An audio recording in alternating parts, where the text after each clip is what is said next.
What is our position now in regards to following a madhab? There are a few things to keep in mind. Number one, a madhab is a set of usul, it's not a set of fatawa. It's a set of principles on how to derive opinions, it's not a set of opinions. That's one of the greatest misunderstandings of what a madhab is in the first place. There is no such thing as a madhab being a set of opinions. If you're Shafi'i, you will do this, this, this, this, and that. If you're Hanafi, you will do this, this, this, and that. That, هذا مفهوم خطأ. That's one of the worst ways to understand a madhab. No scholar has ever understood a madhab to be that way. If that was the case, we'd only have 4 opinions on every issue. But we find sometimes 20 opinions within the same madhab, especially the Hanafi madhab, by the way, because the Hanafi madhab has the most flexibility in it. Sometimes you'll find 20, 30 opinions on one mas'ala within the Hanafi madhab. But for some reason, people think if you're Hanafi, you have to do it this way. Right? A madhab is a set of usul, not a set of opinions. That's number one. Number two, the ruling on following a madhab differs from person to person. It depends on your capability as well, where you are at as well.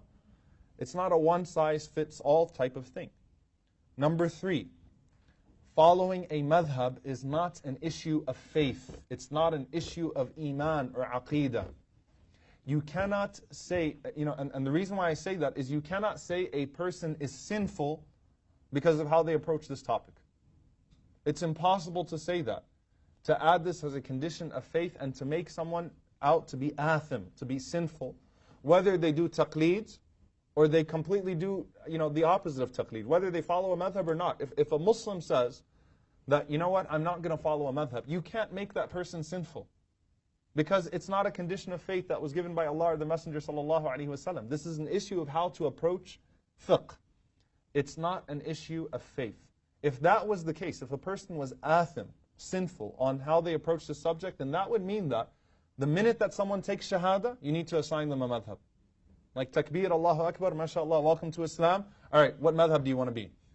Because if he dies that night, I'm just approaching it from a pure usuli perspective. If he dies that night, he's sinful if he doesn't have a madhab. If you want to approach it that way and say that a person is sinful if they choose not to follow a madhab, then you've made that person die athim. You made them die in a sinful state. So it's not an issue of faith, it's an issue of finding the best approach.